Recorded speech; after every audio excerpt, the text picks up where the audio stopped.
సౌందర్యలహరి ఆదిశంకరాచార్యులు మనకిచ్చిన గొప్ప పదం అది. ఆదిశంకరాచార్యుల గురించి మనం ముందు తెలుసుకుంటే, శంకర్లు మనకి రెండు సారథలను ఇచ్చారు.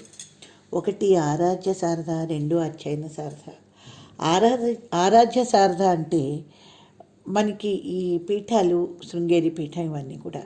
ఇంకా అధ్యయన సారథ అంటే వాటిని మూడు రకాలుగా మనం విభజించుకోవచ్చు. అతను రాసిన భాష్యాలు, ప్రకరణాలు, స్తోత్రవాంగ్మయం. భాష్యాల్లో ప్రస్థానత్రయం ఉంది: ఉపనిషత్తులు, బ్రహ్మసూత్రాలు, భగవద్గీత. ఇంకా ప్రకరణాల్లో ఈ ప్రకరణ సాహిత్యం తీసుకుంటే కొంచెం గట్టి బుర్ర ఉన్న వాళ్ళకి ఆధ్యాత్మికతలో ఇవి బాగా అర్థమవుతాయి.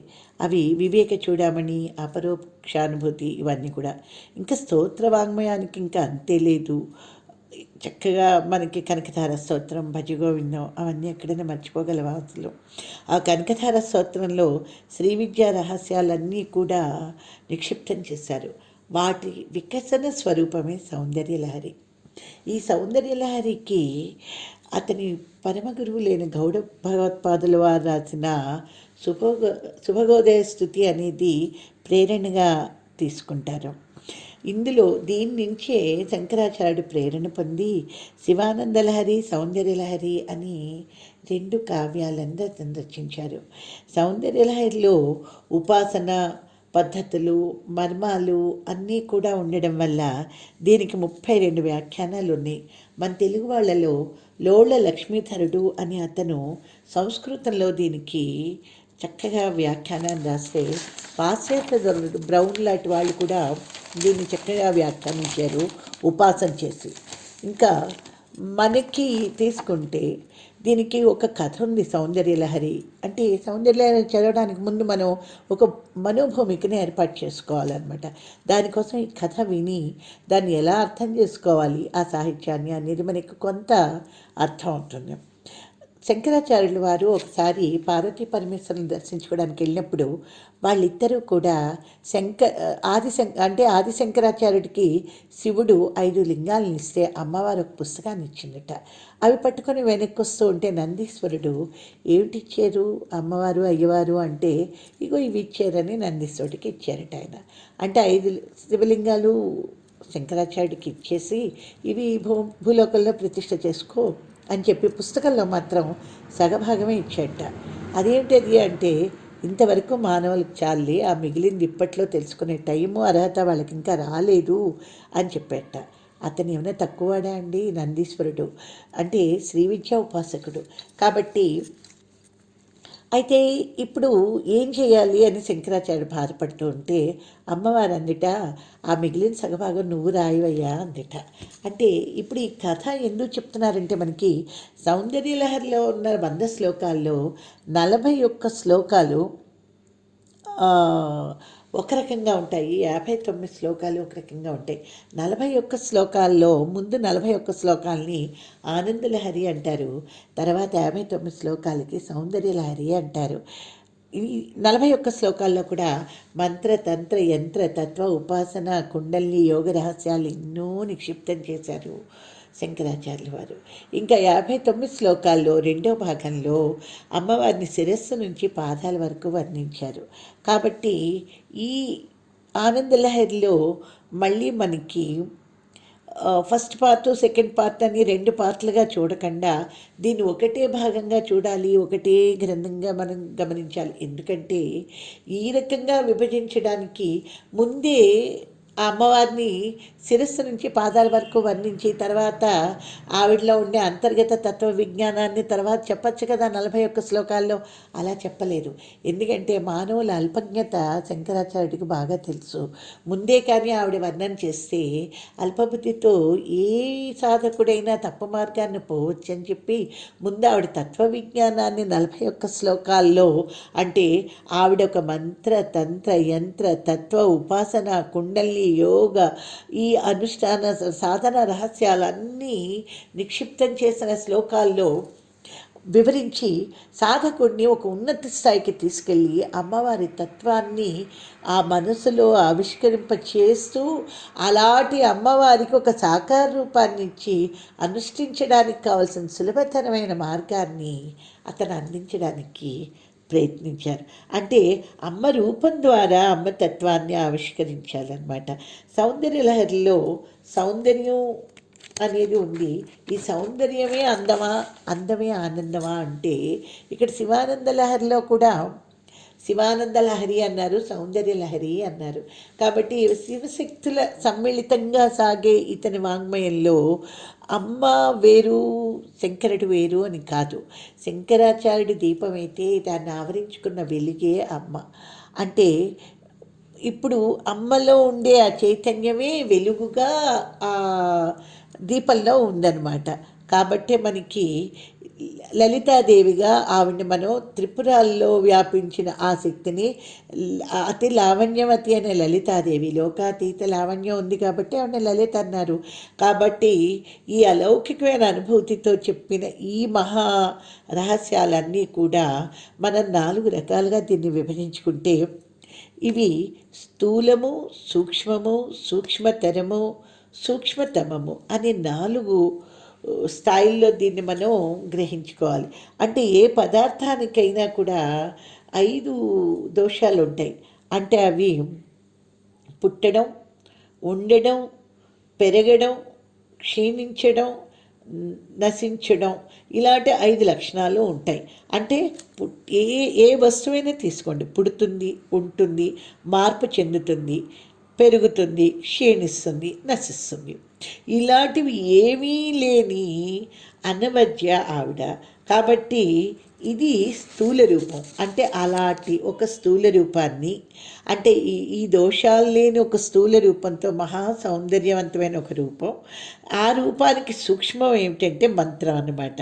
మంత్రానికి స్థూలం కంటే మంత్రానికి శక్తి ఎక్కువ. అంటే దీంట్లో ఈ మంత్రంలో కూడా ఇప్పుడు పంచభూతాలు ఉన్నాయి మనకి.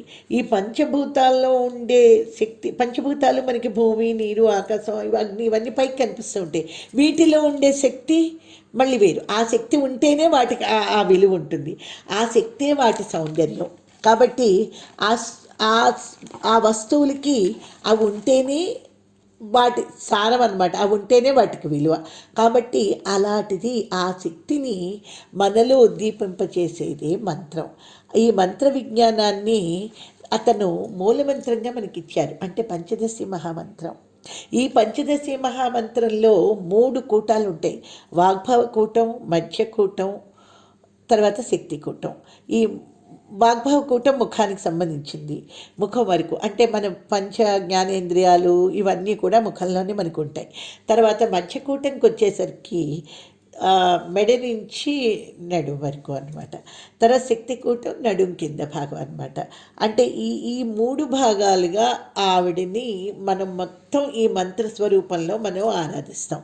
అయితే ఎవరావిడ అంటే నిరంతర ప్రవాహంగా ఈ 3వ స్థాయికి వచ్చేసరికి సూక్ష్మతమం, అంటే స్థూల సూక్ష్మతరం అన్నమాట. ఇప్పుడు అంటే నిరంతరం మనకి 3వ స్థాయికి వస్తున్నాం మనం. నిరంతరం మనకి బ్రహ్మరంధ్రం నుంచి అంటే మూలాధారం వరకు కుండలిని శక్తి రూపంలో ఒక సన్నని సుషుమ్నా నాడి ద్వారా ఆ బ్రహ్మరంధ్రం గుండా అన్ని నాడుల్లోకి వెళ్తూ, అంటే మనలో 7 ఎలక్ట్రికల్ పవర్ సెంటర్స్ ఉన్నట్టు, అంటే 7 చక్రాలు ఉన్నాయి కదా.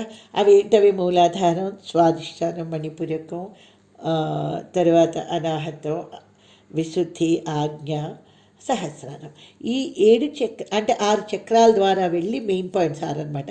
వీటి ద్వారా వెళ్ళి చిట్శక్తిగా సహస్రారంలో సాదా కళగా ఉంటుంది.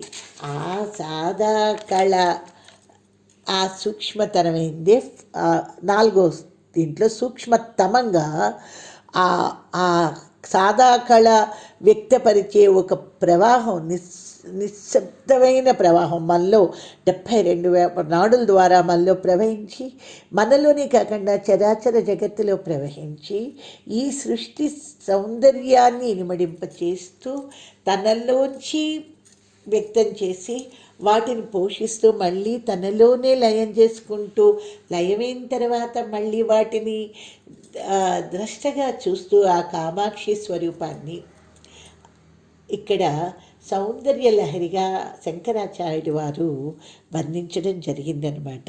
కాబట్టి ఈ మనోభూమికని మనం చూసుకుంటూ సౌందర్య లహరిలో మొదటి శ్లోకాన్ని మనం వివరణలోకి వెళ్దాం.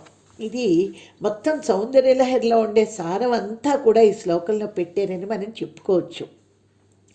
మొదటి శ్లోకంలో శివశక్తాయుక్తో యది భవతి శక్తః ప్రభవితుం నచేదేవం దేవో నఖలు కుశల స్పందితుమపి అతస్త్వామారాధ్యం హరిహర విరించాదిభిరపి ప్రణస్తం స్తోత్రం వా కథమకృత పుణ్య ప్రభవతి. అంటే అమ్మ, ఓ పరమేశ్వరి, సర్వమంగళకారకుడైన శివుడు కూడా జగన్నిర్మాణ శక్తివైన నీతో కూడితే కానీ ఈ జగత్తును నిర్మించలేడు. నీతో కలవకపోతే అతను కదలడానికి కూడా శక్తి లేనివాడవుతాడు. కాబట్టి అలాంటి త్రిమూర్తుల చేత కూడా పూజింపబడే నీకు నమస్కరించాలన్నా, నిన్ను పూజించాలన్నా, నిన్ను స్తుతించాలన్నా, కనీసం నీ పేరు తలచాలన్నా కూడా గత జన్మల్లో పుణ్యం చెయ్యని వాడు సమర్థుడు ఏమాత్రము కాడు. అంటే పూర్వజన్మ సుకృతం లేనిదే నిన్ను అర్చించాలన్న భావన కూడా రాదు కదా, కనీసం నీ పేరు తలచడానికి కూడా అర్హత ఉండదు అంటారు. అంటే ఇక్కడ త్రిమూర్తులే ఆవిడ్ని సేవిస్తున్నారు అంటే మిగిలిన దేవతాశక్తుల మాట ఏమిటి? ఇంకా ఈ త్రిమూర్తుల్లో శివుడు వేరు, అక్కడ శివుడితో నువ్వు కలిసినప్పుడు అన్న ఆ శివతత్వం వేరు. దీనికే దేవి భాగవతంలో ఇప్పుడు మనకి ఒక కథ ఉంది. అందులో ఏంటంటేట, సృష్టి జరగక పూర్వం ఈ జగత్తంతా జలమయంగా ఉండేట. ఆ జలరాశి మధ్యలో వటపత్ర సాయి శ్రీమన్నారాయణుడు ఉన్నాడు కదా, ఈయన యోగ నిద్రలో ఉన్నట్ట. ఆయన నాభి నుంచి ఒక కమలం వచ్చింది, అందులో నుంచి బ్రహ్మదేవుడు పుట్టాడు.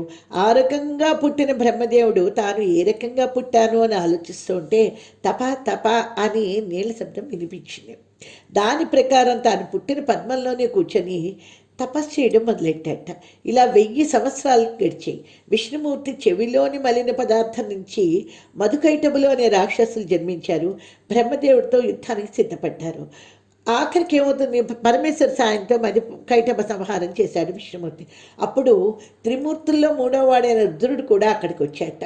ఆ సమయంలో ఆకాశం నుంచి దివ్యమైన విమానం ఒకటి వచ్చి త్రిమూర్తులను అందులో ఎక్కించుకొని బయలుదేరిందిట.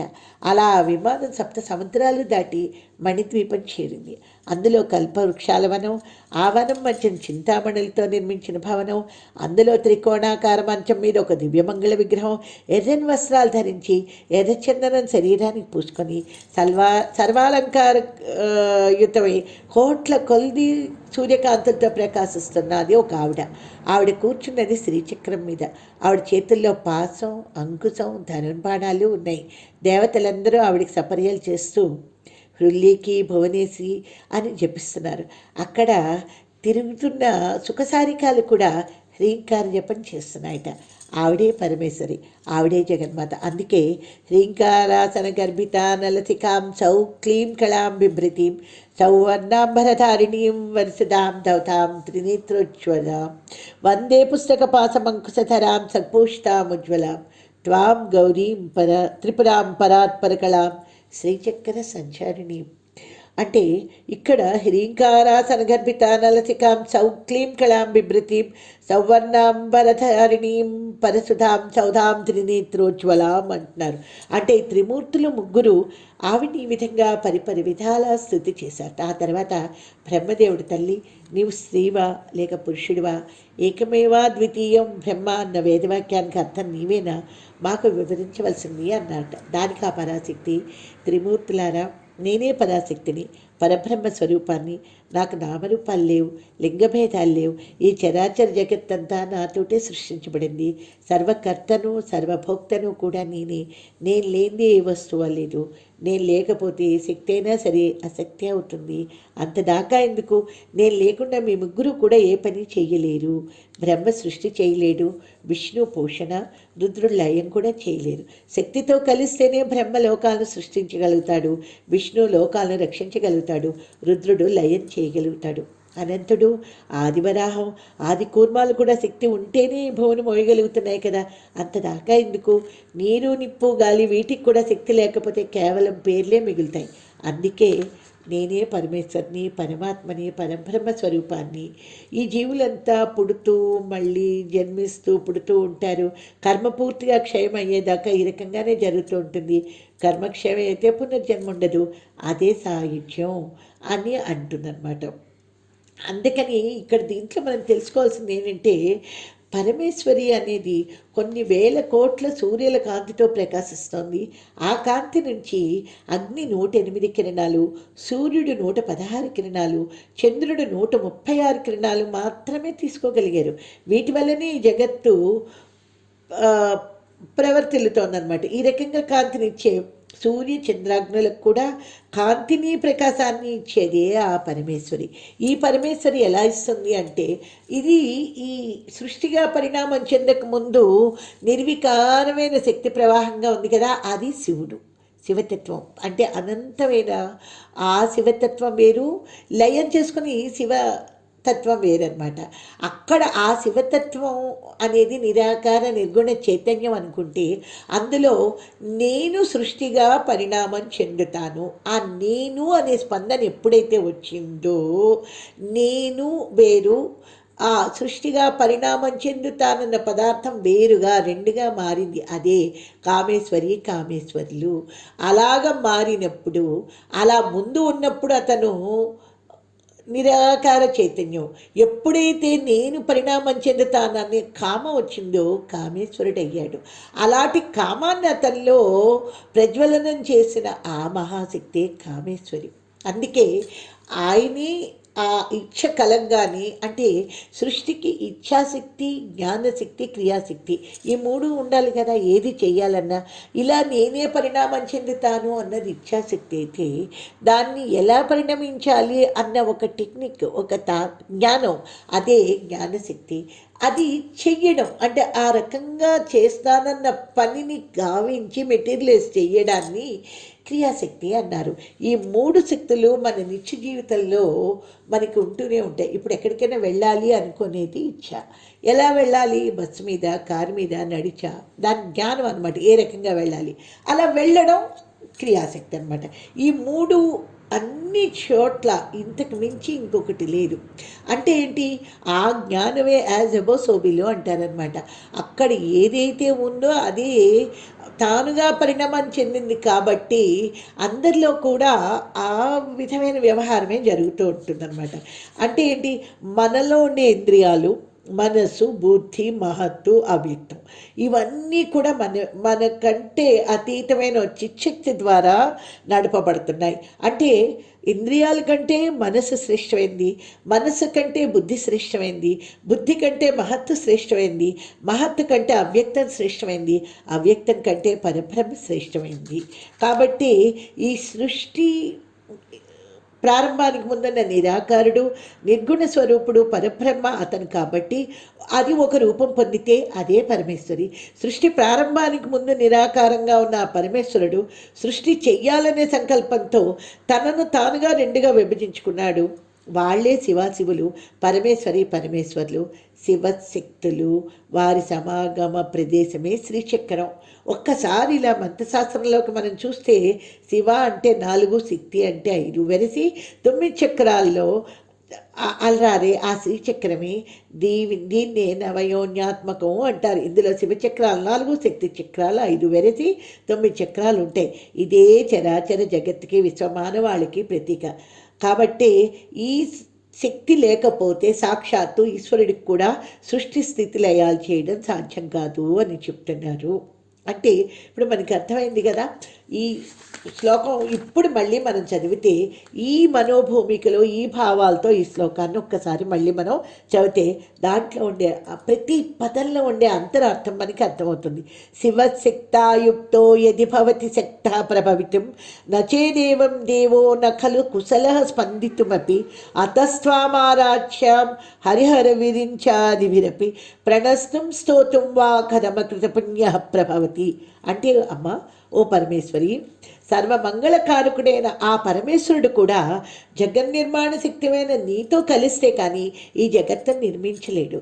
నీతో కలవకపోతే అతను కదలడానికి కూడా శక్తి లేనివాడవుతాడు. కాబట్టి త్రిమూర్తుల చేత అంటే బ్రహ్మ విష్ణు మహేశ్వరుల చేత కూడా పూజింపబడే నీకు నమస్కరించాలన్నా, నిన్ను పూజించాలన్నా, నిన్ను స్తోత్రం చేయాలన్నా, కనీసం నీ నామం మనం భావంలోకి తెచ్చుకొని పలకాలన్నా కూడా గత జన్మల్లో ఎంతో పుణ్యం చేస్తే కానీ సమర్థుడు కాలేడు. అంటే పూర్వజన్మ సుకృతం లేదే నిన్ను అర్చించడం అనేది సాధ్యం కాదు కదా. కనీసం నీ పేరు తలవడానికి కూడా అర్హత ఉండదు. అలాంటప్పుడు నిన్ను స్తోత్రం చేయడానికి నేను ఎంతటి వాడినమ్మా అనే ఒక చిన్న పిల్లవాడు తల్లిని, అమ్మ ఇంత గొప్పదానివైన నిన్ను నేను ఎలా స్తోత్రం చేస్తాను, అయినా నన్ను కనికరించమ్మా.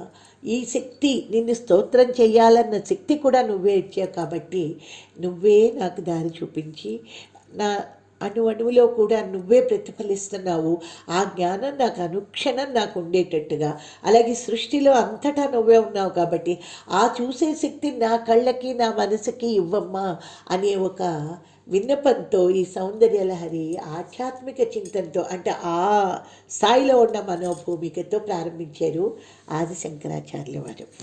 ఇది మొదటి శ్లోకం.